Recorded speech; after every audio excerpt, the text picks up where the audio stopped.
Ça va dépoter cette semaine.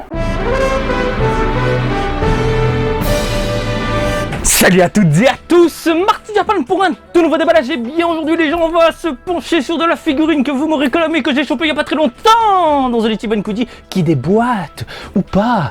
On va voir ça tout de suite puisqu'on va décortiquer en premier lieu le petit Goku qui est juste là, tiré d'une séquence connue de tous si vous avez l'habitude de regarder l'animé, l'I-Catch, qui, je rappelle, est une mini transition avant les pubs au Japon, à la télé japonaise, et après les pubs. C'est pour te dire, attention, la pub va commencer, hop, la pub est finie. Voilà, nous avons un petit Goku accompagné de Gohan, et de prime abord, ça a l'air de tout déboîter. Seulement, il y a quelques points qui me dérangent. Et ça, on va en parler juste après, des points dont j'ai essayé de comprendre, et au final c'est la communauté japonaise qui m'a plus ou moins ouvert les yeux et libéré mon cerveau, comme si mes neurones c'était en mode ah oui c'est bon tu as compris, voilà.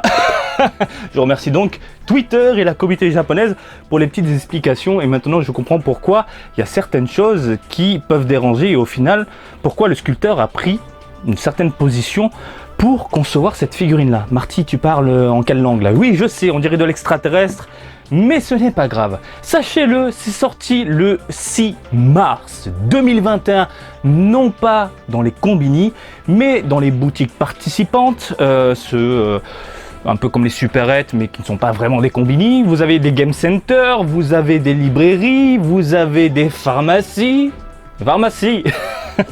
Des sortes de pharmacies.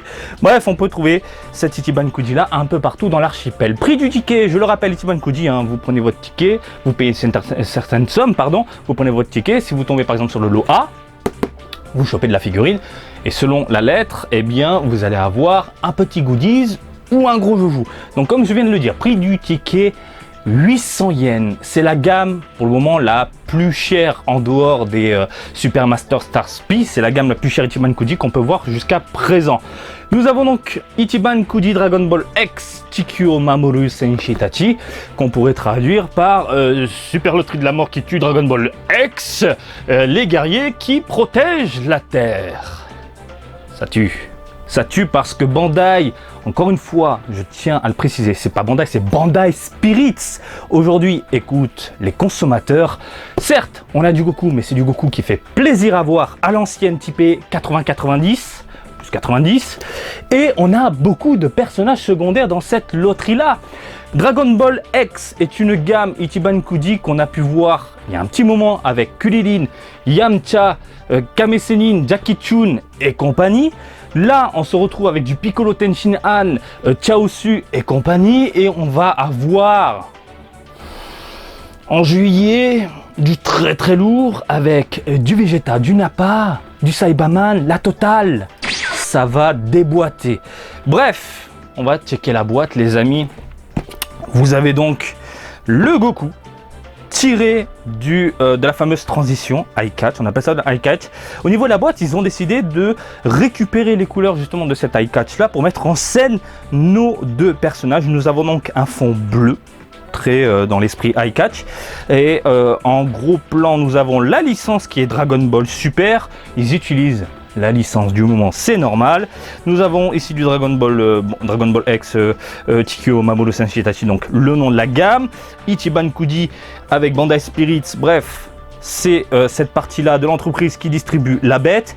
L'OA, Son Goku et Son Gohan Master Lays. Donc, mise en avant comme ça nos deux héros avec le fond bleu, je dis oui. Tu vas dans un combini, puisque c'est pas dans les combini, mais dans les boutiques participantes, tu vois ça, tu as envie de craquer, tu as envie de succomber. Sur la tranche, nous avons le Goku en gros plan. À l'arrière, nous avons différentes facettes. Voilà, on voit le petit Gohan, etc., etc. Les petites informations au cas où si vous avez des problèmes avec la figurine, ça faut renvoyer du côté Bandai. Et nous avons le Gohan qui est juste trop mignon de prime abord. Et oui, de prime abord, parce que peut-être que c'est dégueulasse. Bref, je n'ai rien d'autre à ajouter, mis à part que je prends mon petit cutter et on découvre ce nouveau joujou du jour. Ensemble. Hop là, à l'intérieur, un carton rigide. Pourquoi je grince des dents? Parce qu'il est bien costaud, j'ai l'impression. Du coup, ça te fait grincer des dents, Marty? Ouais, je sais pas pourquoi ça me fait grincer des dents. Allez, Coco! Ah ouais, faut du muscle un peu pour sortir la bête. Il y a quoi à l'intérieur? Rien d'autre.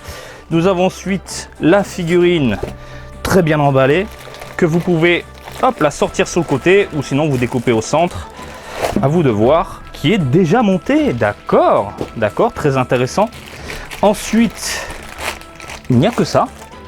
Il n'y a que ça. Il n'y a pas de support, il n'y a rien, il n'y a que dalle. C'est juste une figurine montée. Goku Gohan.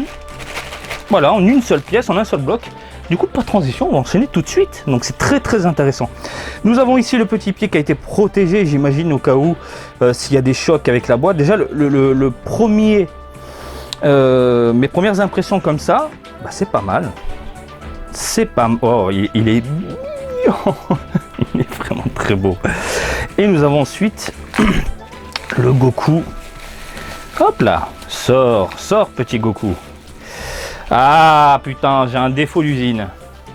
Alors ce que j'appelle par défaut d'usine, c'est que moi ici, j'ai un petit point de colle de merde. Donc ce genre de choses, on peut réclamer à Bandai, hein. Moi je peux envoyer un petit message, leur dire écoutez, moi je trouve ça pas très plaisant à l'œil, du coup c'est un peu chiant, c'est pas très beau, il y a moyen de faire quelque chose. Normalement ils remplacent la figurine. Mais ça c'est mon problème, hein. Ce n'est pas, c'est pas le cas pour toutes les figurines. Vous avez donc le Goku accompagné de Gohan comme ça en premier plan qui est juste superbe. Franchement j'adore. Je pensais pas en fait, hein. Comme quoi, et encore une fois, entre les images promotionnelles et la réalité, il y a souvent une différence, soit du positif, soit du négatif, c'est tout à fait logique, hein. Je tirais pas mal vers le négatif au niveau des images promotionnelles, surtout au niveau du crâne. C'est pour ça que j'ai essayé de comprendre au niveau du sculpte, de la modélisation, comment le sculpteur s'y est pris pour concevoir ce Goku-là, et j'ai compris. Et quand tu as la figurine en face, eh bien au final tu te dis bah putain ça tue, ça tue. On va donc parler de cette modélisation quelque peu particulière. Avant toute chose, il faut savoir que nous avons là une modélisation basée sur l'eye catch de l'animé. Je vous le mets là ici en gros plan. La Last One, elle, récupère ce délire là, Goku Gohan, mais dans un design un peu plus proche du manga, c'est-à-dire par exemple les yeux de Gohan sont retravaillés, les couleurs sont différentes, un poil plus terne. Là on a des couleurs beaucoup plus foncées, encore une fois plus proche de l'eye catch de l'animé. Évidemment en même temps l'eye catch c'est uniquement dans l'animé. Donc modélisation plus que sympathique avec un Goku très typé années 80-90 je trouve. Et on va parler du point qui me choquait énormément par rapport à l'eye catch, c'est au niveau du crâne. Voilà, ici. Si je devais suivre dans la continuité, ça fait une tête d'alien. Voilà, légèrement décalé au niveau de ici du crâne, dessus de la tête, un peu sur le côté. Et j'arrivais pas à comprendre pourquoi le sculpteur a fait ça. Je veux dire, même si tu récupères la figurine dans ce sens-là, que tu réduis légèrement la boule, bah je pense que ça passe. Mais en fait, non, il a essayé de faire quelque chose d'harmonieux et surtout. Et c'est pour ça que je remercie la communauté nippone de débusquer ce genre de petites informations, à sortir les mangas et compagnie. Le sculpteur a essayé de prendre parti en ajoutant tout de même une pointe du manga dans cette figurine-là. Dans certaines pages du manga de Dragon Ball, nous avons un Goku avec un crâne légèrement décalé. Vous avez la preuve ici, lorsque Goku emmène Gohan il va présenter son fils à ses amis, hein, chez Kame Sennin. Mais regardez bien, le crâne est légèrement décalé. Et je veux dire, si vous partez dans la continuité, ça fait une tête d'alien. Et bien, le sculpteur a pris du coup cette référence-là. Et même au niveau du visage, je trouve il s'est vraiment basé sur ça, hein, pour concevoir cette tête de Goku très typée à l'ancienne, hein, ça tue. Franchement, ça tue. Donc, deuxième point qui peut être perturbant pour certaines personnes, c'est de ce côté-là. Je veux dire, quand tu regardes le Goku avec cette nuque et ce cou-là en mode girafe, ça peut être perturbant. J'ai envie de te dire, par contre, la figurine, tu vas pas la mettre comme ça. Mais qui va mettre la figurine comme ça? Personne, on est d'accord. Ensuite, la figurine a été pensée pour qu'elle soit posée de dos, avec le petit Gohan qui apparaît comme ça sur le côté, typé en se basant sur l'eye catch. Et ensuite, mais je vous invite à essayer de tourner votre tête limite à 180 degrés et vous comprendrez que c'est un mouvement quasi impossible si vous n'êtes pas souple, surtout au niveau de la nuque. Je veux dire, là, tu vas, c'est chaud. Donc, il y a une déformation au niveau du corps pour créer, du coup, cette petite illusion d'un personnage qui tourne facilement sa tête à l'arrière afin de regarder le spectateur. Même au niveau de l'eye catch, je vous le remets ici, imaginez les proportions à l'arrière de Goku, mais le coup serait gigantesque. C'est tout à fait normal, ce sont des positions limite quasi inhumaines. Et c'est ce qui fait la beauté d'une animation ou d'un manga, c'est qu'on peut déformer des choses pour créer une illusion. Et ça, j'apprécie. Donc, se baser sur cette illustration-là pour concevoir maintenant une figurine dans un monde réel, il est obligé de faire des concessions, le sculpteur. Et bien, ces concessions, c'est-à-dire, eh ben, c'est là, voilà. Essayer d'agrandir la nuque, le cou, pour avoir un rendu très naturel et du coup très bien proportionné une fois posé de dos. Et ça tue. Bravo. Franchement, au lieu de faire un mini coup, essayer de relever l'épaule et tout, non, il a essayé de garder le design d'époque avec le rendu classique et ça tue. Et encore une fois, lorsque vous allez positionner ce Goku là de dos, ben regardez selon l'angle, au niveau du crâne, au final ça part légèrement ensuite vers la nuque. On est dans la continuité, dans quelque chose d'arrondi, de proportionné. C'est très dur à réaliser ce genre de produit. C'est très très dur. Et moi, j'apprécie ça. Franchement, bravo. On va parler du petit Gohan qui est vraiment exceptionnel. J'ai pas de mots, il est terrible. Nous avons donc un petit Gohan, une modélisation de la tête très typée à l'ancienne. Ça, j'apprécie. Que ce soit au niveau de la bouche, surtout au niveau des oreilles, ce côté arrondi années 80-90, je suis totalement sous le charme. La Dragon Ball est superbement représentée.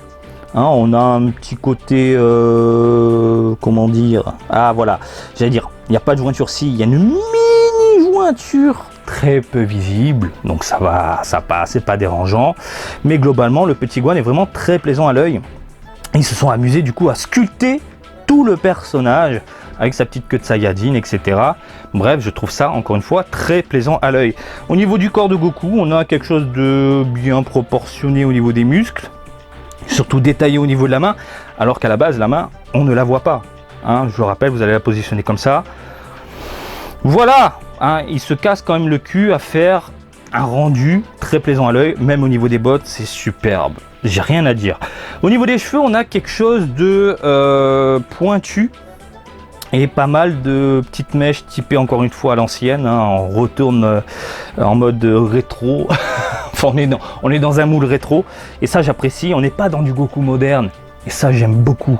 Et cette gamme-là se base vraiment sur de l'ancien Dragon Ball et les futurs X qui arrivent de Vegeta et Nappa, mais ça va être de la bombe atomique. Donc le regard magnifique, les oreilles superbes, visage se basant à la fois sur l'eye catch donc de l'animé et sur le manga. De toute façon, l'eye catch et le manga, je trouve qu'il y a quand même une similitude au niveau du design.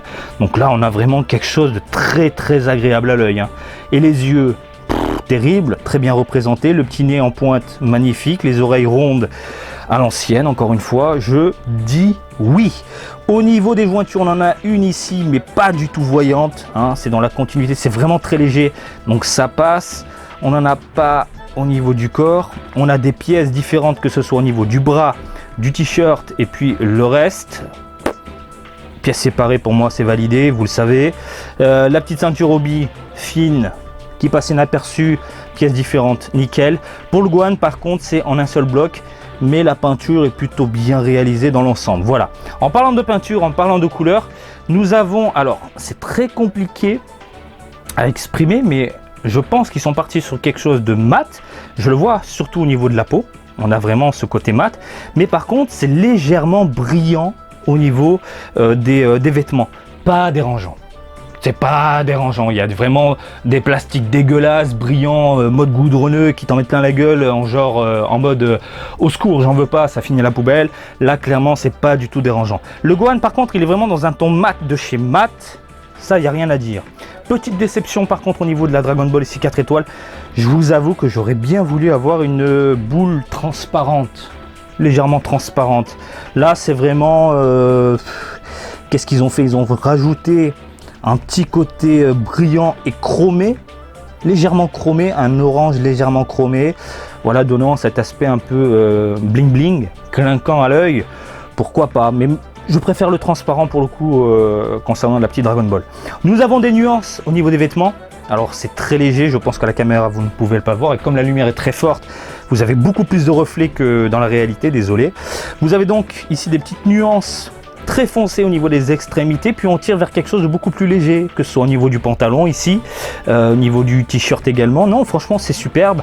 Le Gohan, on est dans une couleur neutre, vert, jaune, rouge, point. Ils sont pas fait chier, mais avec le rendu mat, c'est très agréable à l'œil. Au niveau des cheveux, on a du noir simple, ils sont pas pris la tête. Et à l'arrière, donc plutôt sur le devant, c'est travaillé sans être travaillé, à savoir que le haut n'est pas du tout travaillé, donc ils sont pas fait chier.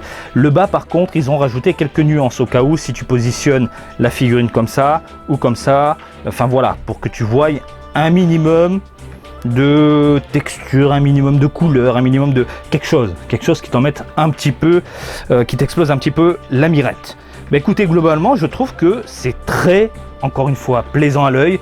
Je vais pas vous mentir, hein, de toute façon, vous l'avez vu dans certains de mes lives, je commençais à être très négatif. Je pensais que j'allais lui cracher dessus et au final, bah, c'est un bonheur. Hein. Et encore une fois, je comprends la position du sculpteur, je comprends le rendu typé 80-90, je comprends les concessions qu'a dû faire le sculpteur au niveau de la modélisation du cou et du coup de la tête et des cheveux.